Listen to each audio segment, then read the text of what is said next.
Hey, what's going on, everybody? Hello, everybody. Welcome to our new monthly show, Pub Talk. For those of you that don't know, my name is Andrea.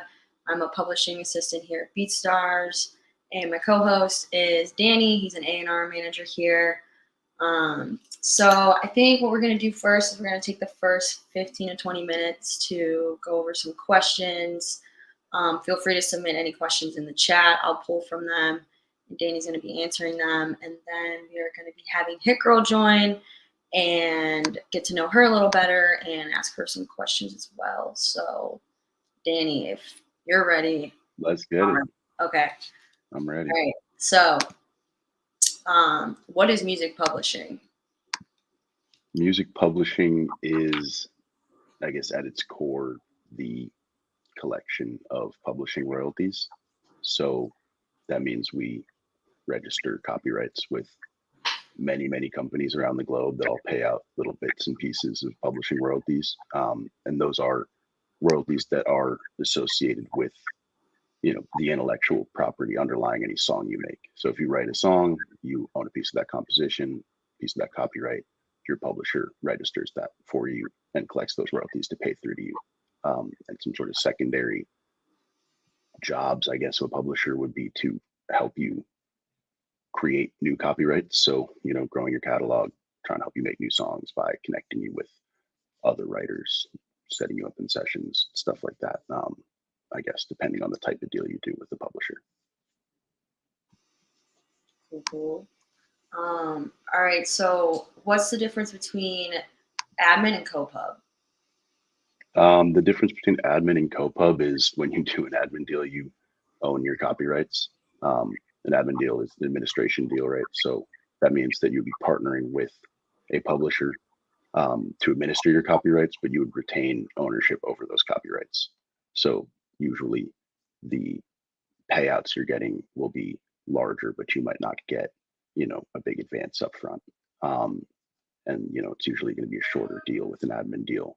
Um, and yeah, and a co-publishing deal, right, is sort of what it sounds like. They now co-own your publishing. So that would be, if you're going to sell your catalog to a publisher, they'll give you a bunch of money. They now own 50% of your copyrights, and yeah, that can be a good thing to do. But they're just sort of different structures.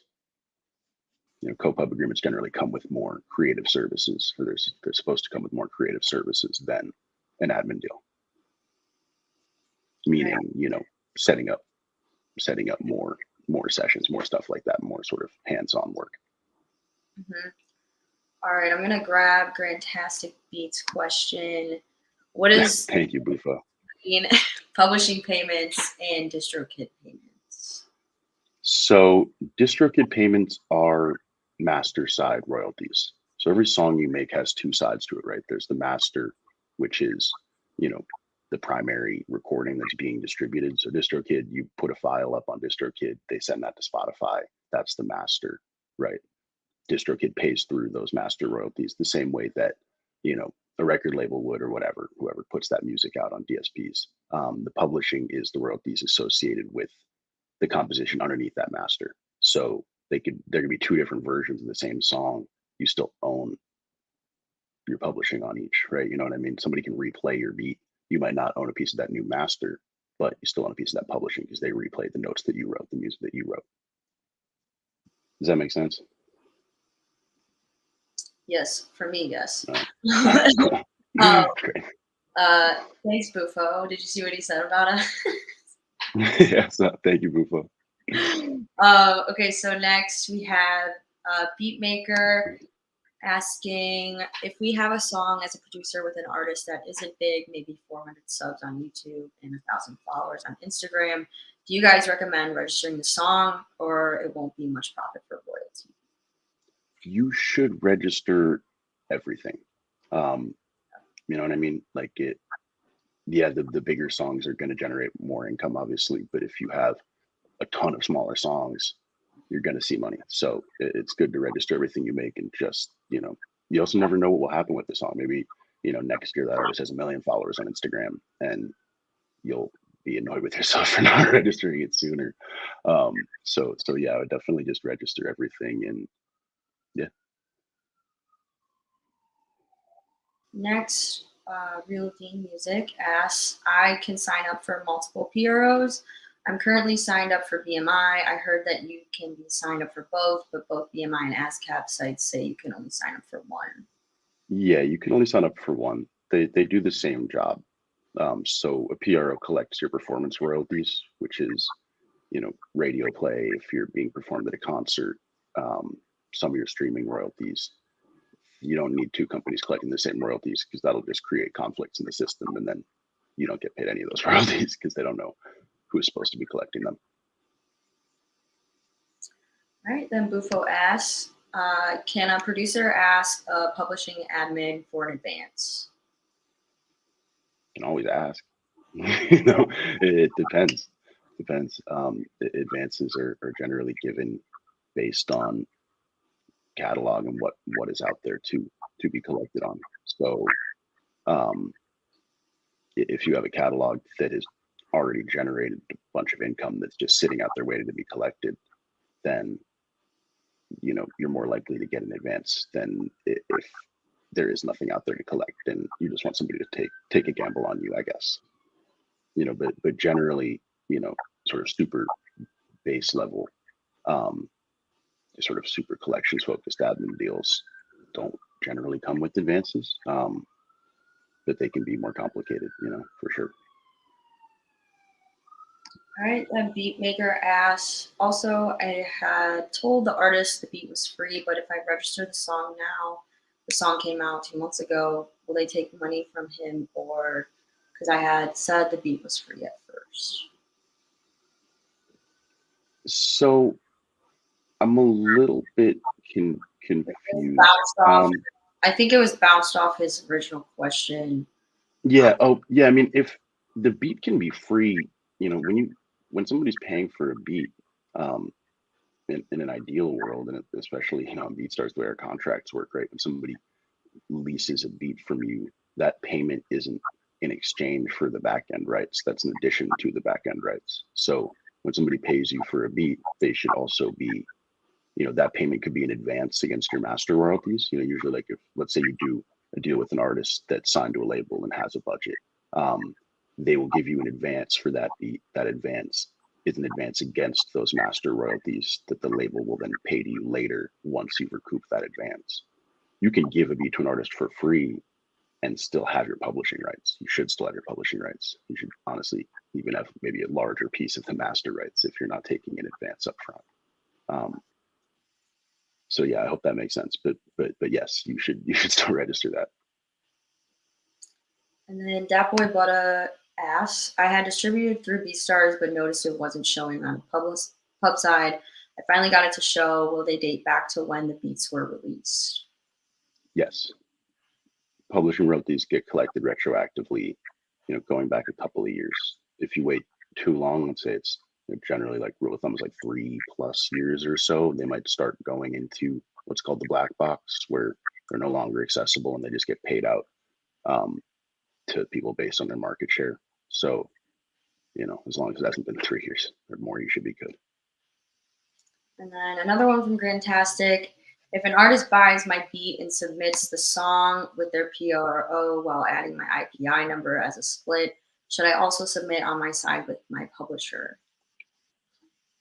Yes, you should, but make sure that, you know, what happens is if they had put in the wrong splits, or if you put in the wrong splits, or the splits you each put in with your publishers don't match up, there's going to be a conflict in that system, and you're going to have to get that figured out before those royalties start getting paid through. But you should still register it yourself. And then follow up question from Real Dean. So always register my beat after it's created, even if an artist isn't on it. Not necessarily. If you are distributing that beat and putting it on YouTube, Spotify, etc., and it's getting streamed, then yes. If you just make a beat and you put it up on, your BeatStars, and it's not really generating publishing royalties, then no. But in general, yeah, I mean, I would recommend distributing all your beats before you put them up on BeatStars, so that you can have them on YouTube, TikTok, etc. Give them additional chances to gain traction, direct traffic over to your BeatStars, right? And then also, if you're doing that, they might be generating publishing royalties, at which point, yeah, register those. Right. So, bouncing back to the questions we had and wanting to cover, what are 3 types of music publishing royalties and what should you know about them? Sorry, say that one more time. I was looking at the comment section. You're good. What are the 3 types of music publishing royalties and what should you know about them? Yeah, I mean, the three sort of big types are mechanical royalties, which are most of your streaming royalties. Um, there's performance royalties, like we are talking about, that go through your PRO. And that's a lot of like radio play, live performance stuff. And then there's sync royalties, which are sometimes it's a royalty, sometimes it's just a one-time bulk payment for the sync. But a sync is when your music is used in TV show, video game, commercial, stuff like that. And then there's also micro sync royalties, which are like user generated content on apps like I don't know, like TikTok and Instagram Reels and YouTube and stuff like that. But the big figure mechanicals, performance royalties, and sync royalties. Thanks, Danny. And okay, so why is publishing Thanks, Julia. important for producers?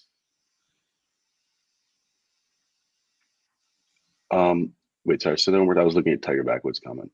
No, you're good. Why is publishing important for producers? Publishing is important for anybody who's creating music and writing music and owning pieces of copyrights. Because right, if you're a producer, it's going to be a large portion of your income. Every song you make, if you don't collect your publishing, then you're really just relying on upfront payments and master payments if and when they come through. So just always maximizing all your different income streams, right? It's trying to do what you can with your BeatStars page, trying to do what you can in terms of registering your publishing, making sure you're getting all your payments coming through. But this is just like a big piece of that pie. All right, we'll go ahead and bring in Tiger Backwoods question. Why would a company not want published beats and how can you protect yourself with that? Can you explain? I'm actually not sure what you mean. I guess a company might not want a. I don't know. I don't. I actually don't know how to answer that. Um, Companies don't want beats that somebody else already exclusively owns. I guess if you're saying companies like a major label, they might not want a beat that somebody else already owns the exclusive rights to. But I haven't run into companies not wanting to buy beats just because you're collecting publishing on that original instrumental. But maybe that's where my knowledge runs out. And then doesn't look like you can submit a song on BeatStars Pub without an ISRC code. Anyway, correct, meaning it was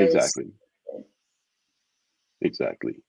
So once it's distributed and has an ISRC, then you can register it for publishing. And then, so how does BeatStars publishing differ from traditional publishers? Yeah, I mean, we are, the Sony's first ever like open enrollment admin option, right? So you can have the biggest publisher in the world collecting your royalties for you in a way where you still own them. It's a very short term. You're getting paid through your BeatStars wallet. It's the first publishing company that's partnered with a marketplace like us. So you have the power of sort of the music industry, right, so to speak, and this internet community that is sort of powering this next wave of the industry, I guess. So it's special, and you have the ability to be in a very flexible admin situation like that, but also having real people to talk to and sort of real help and opportunities. And it's only the beginning. So yeah, it's exciting. All right, and then we had a few questions from Instagram that we pulled. One asks, if my beat was used without my permission, can I request to take the song down? If your beat was, yeah, sure. If somebody used your work without your permission, yes, take it down. Or hit them up and say, hey, you didn't have my permission to do this. Let's make a deal of some sort. It depends how you feel about it. But you're definitely in the right if you want to take that down. Hey, what's going on, Miles? If anybody else has any other questions, please put them in the chat. But yeah, that's all we had for us.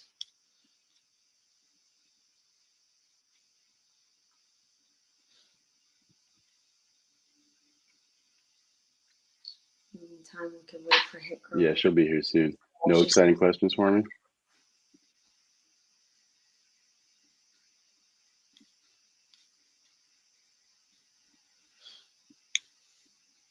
I'm just looking back through and seeing if there's any questions we missed. Yeah. Oh, we got one. Is everything you put on Beat? Yes. Everything you put in BeatStars Pub will end up on your ASCAP. Yeah.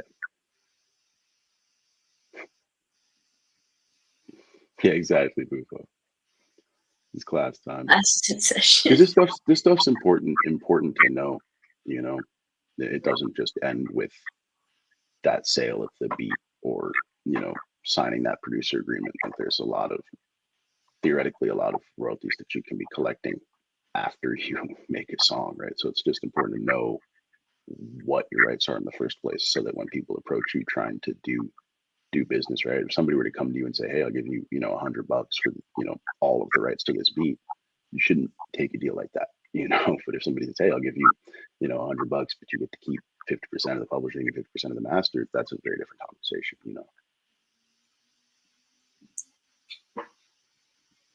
This one. What website companies use to set all this up to start tracking earnings, or just to initially set yourself up with a PRO?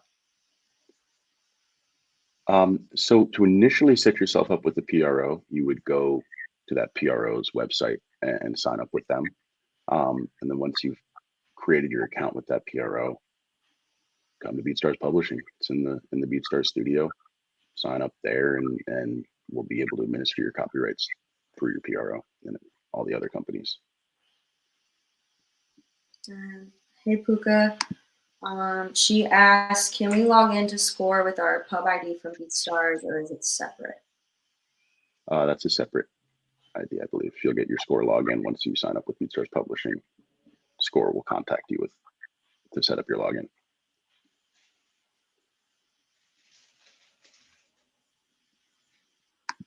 Hey, thanks, Cloud9. What's up, man? Miles asks, if I have works published with the music library, should I use a separate entity to collect, or are they distributing my share through the PRO? I am not sure. It depends on what your contract with that music library looks like. If they have, if they're also publishing those, then you wouldn't be able to publish them through another publisher too.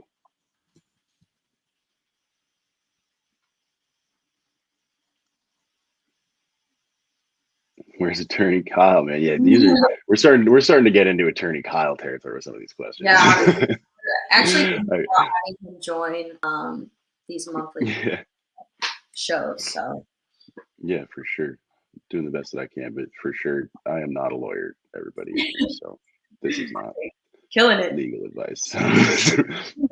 Doing my best here, I'm an A&R.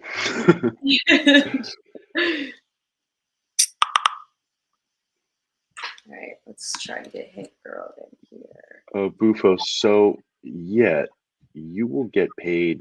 Sign up with BeatStars Publishing. You'll be able to track your royalties in your Score account. That's Sony's royalty system. Anytime there's more than $100 in that Score account, you can click cash out. It will then, over the course of 2 weeks or so, end up in your BeatStars wallet, and you can then cash it out the way you would cash out any other BeatStars earnings. So yeah, and if there's under $100 in your Score account and that cash out button doesn't unlock for you, or if there's over and you never cash out, then semi-annually we'll just automatically pay that money out into your BeatStars wallet. All right, we can answer one more question, and then we will bring Hit Girl in.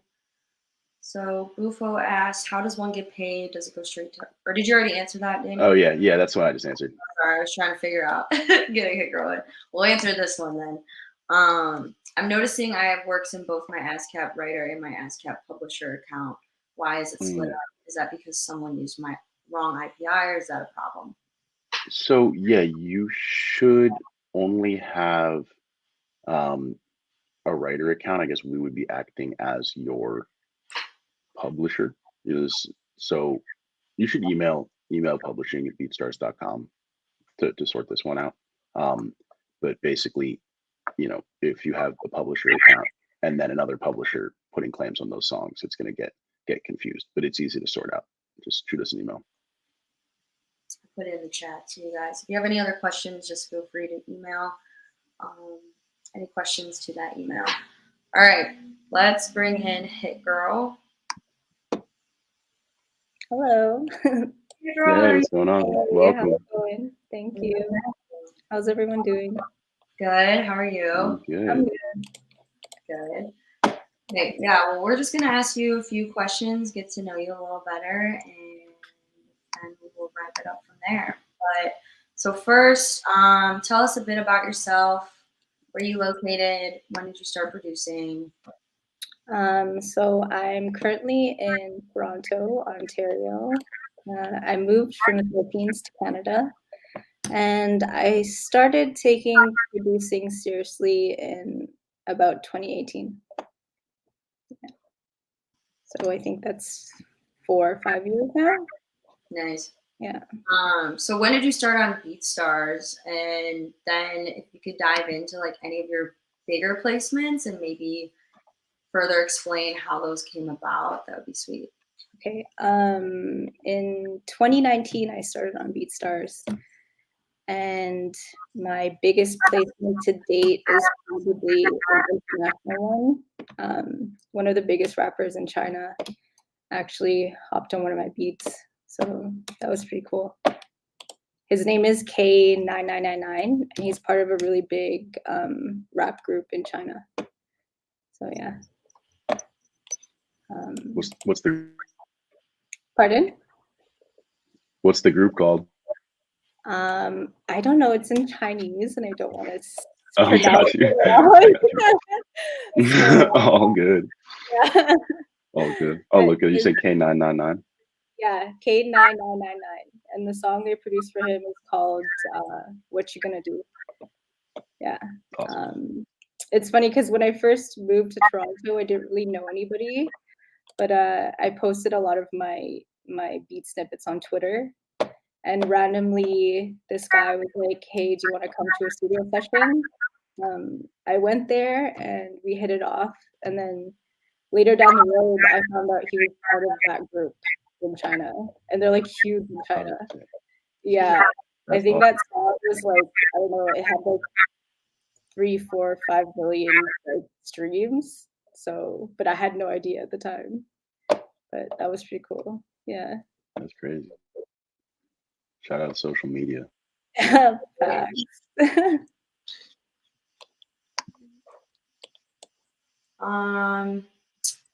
Next, we would like to know, how has BeatStars impacted your career as a producer?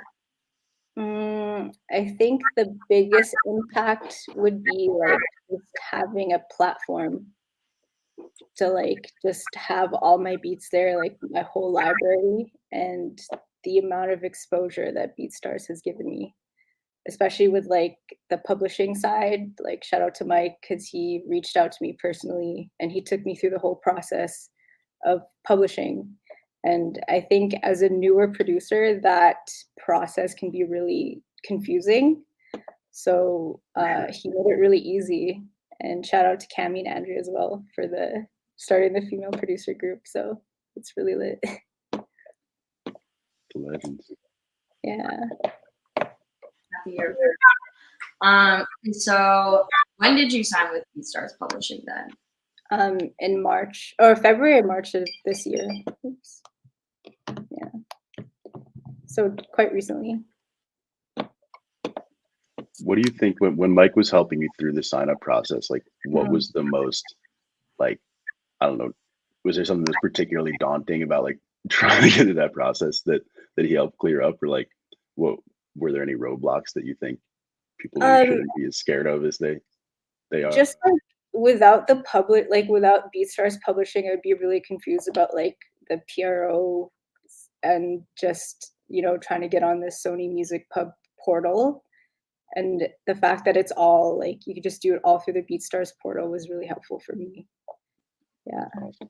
But there was no particular part that was daunting. It was just like I just didn't know where to start.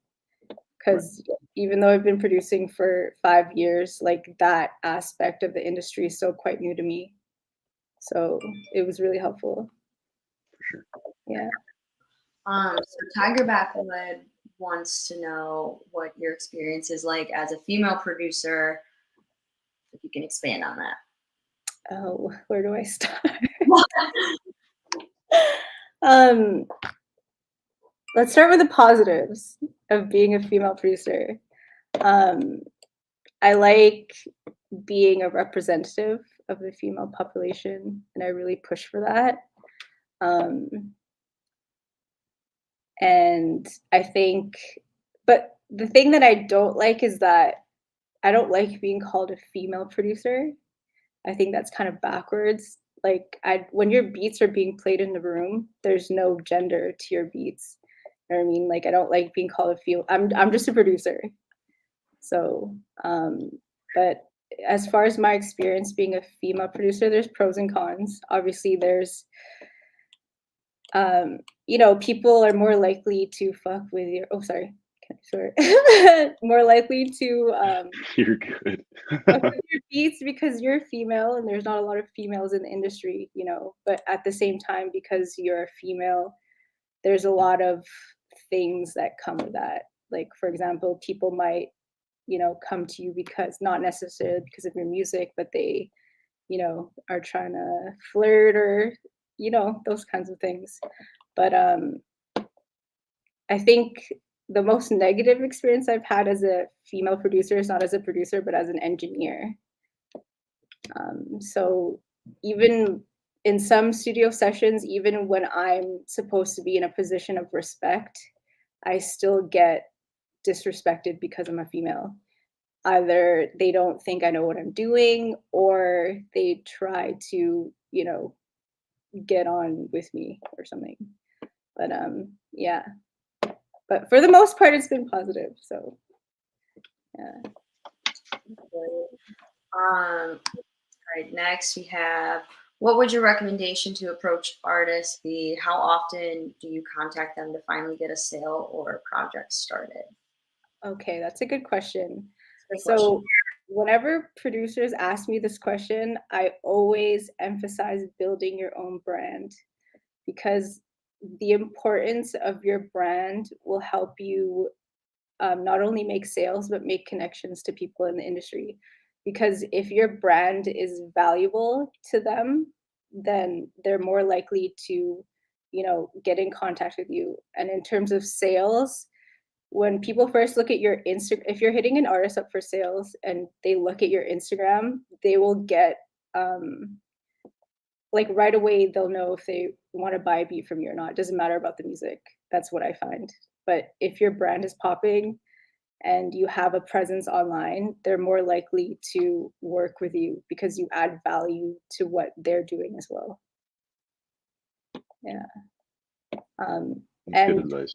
yeah, and what helps with selling beats, I tell everyone this, but get on TikTok. Seriously, get on TikTok. There's Like power in that's the number one thing right now. You post 3 or 4 beat videos a day. You don't even have to show your face, but if you are consistent on TikTok, the algorithm will pick you up a lot more.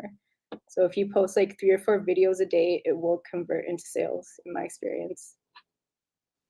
Yeah. Yeah. They're saying too, to like capitalize that on that now, because I guess in a year or two, the algorithm's going to be totally different. Yeah. It's somehow still early for TikTok. Yeah. It's crazy. Yeah, but it's the most generous algorithm right now in social media. So if you're not on TikTok, get on TikTok. for sure. Yeah.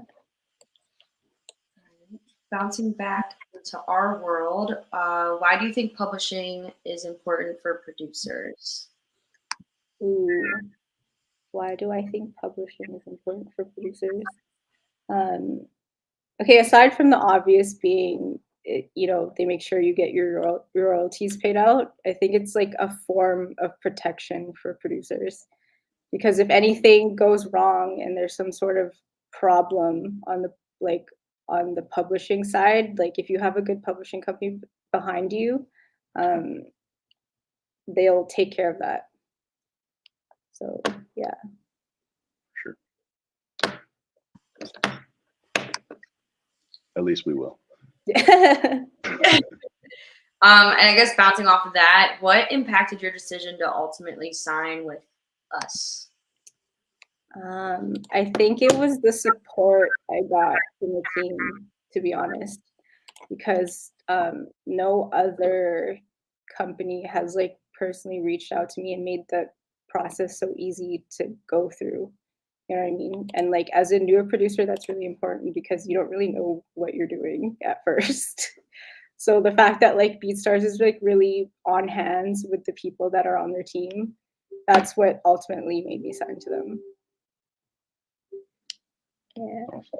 Awesome. Curious to know who were your biggest musical influences growing up and why? Okay. So when I was, I think in elementary school, I actually listened to a lot of alternative music and a lot of screamo. So, but then when I was 15, I started to do breakdancing. I was a professional B-girl for like, yeah, for maybe 6 years. So that's when like the influence of hip hop came into my life. But hip hop influences, I would say 3 6 Mafia, Wu Tang, KRS-One, and Tupac are the ones that I can, list from the top of my head. But alternative wise, I think like the rock influence is definitely there in my music. Like you can hear it in the melodies, and then the drums are more on the hip hop side. For sure. When you're producing, are you thinking about whether or not you would want to dance to the beat that you're making, or do you? Yeah, if I don't dance to it, I don't know. I kind of just throw it away, but it has to make me dance for sure. Yeah. I feel like there's a strong contingent of like dancer, producer, artists out there, Yeah. and their beats all go crazy because it's like, oh yeah, you can dance. Like, Solid. Also, another question we have is, what is your approach to making a beat? Like, where do you start? It really depends, but the weird thing with me is that I make loops, but I don't like hooking up to my own loops. So I like using other people's melodies because I'm more of a drum person. But usually I start off with the melody and then do my drums. But sometimes if I'm feeling spicy, I'll do the drums first. Yeah. But there's not really, I'm trying to think if there's a specific process, but I kind of just, I don't know, I just sit down at the computer and I have to be in a mood to like make a beat. I can't make a beat when I'm not feeling it. Yeah. gotcha. Else has any other questions for you? We have one last question. And if you have any advice for the producers watching, what is it? I mentioned this before, but my biggest advice is build your brand. I promise you, you will not regret it. Like I said before, it just adds value to you as a person. And when people are looking to work with you, they want to see that you're bringing value to the table. So, because honestly, there's like a million producers out there that are talented and they can produce really well. But what is going to set you aside from all the rest of them? So if you can pinpoint what sets you apart and build your brand on that, I think that's where you'll see that your value as a producer will really start to grow. Whether it be like you're a melody person, or you do drums, or you can vocal produce, or you're instrumentalist, whatever it is, just figure out what that is and build your brand around that. Yeah. Sweet, great advice. We have one question.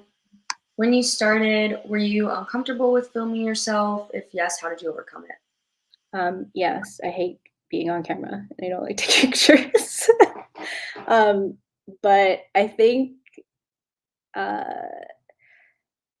when you're like filming yourself, or you're like trying to portray yourself a certain way online, I think you should just focus on what you're comfortable with, because you should build a brand on what is authentic to you and just make it more glamorized.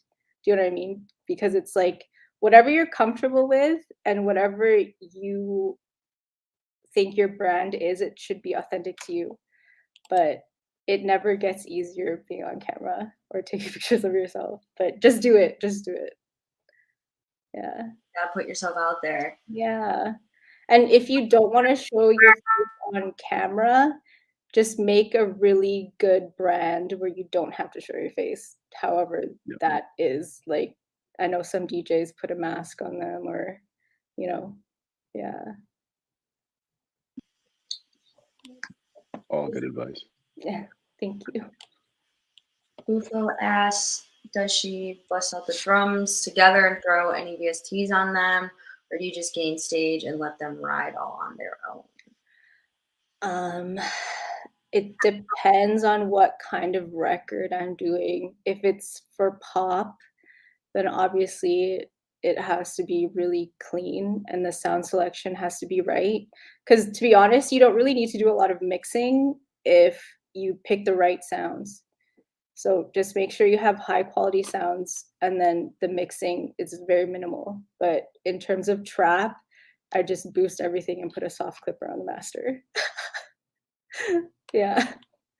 But a plugin that I really like to use for 808s is FabFilter Saturn. So if you guys don't have that, you should get it. Gems. Yeah. All right. Well, I don't have any more questions for you, Danny. If you do, ask away. Yeah. But other than that, lastly, where can everybody find you on socials and BeatStars? On social media, it's at Hit Girls World for everything. And then BeatStars is just Hit Girl with ones as the eyes. Sweet. Well, yeah, that's all we have for everybody today. Thanks for joining Hit Girl. Thanks, Dan. Thank you so much. Thank you. Yeah, we'll see you guys next month on next month's Pub Talk. Thanks for dropping by, everybody. Yeah, everybody in the chat, thanks for joining. Tune in next month. Perfect. All right. See you all later. Have a good week. You too.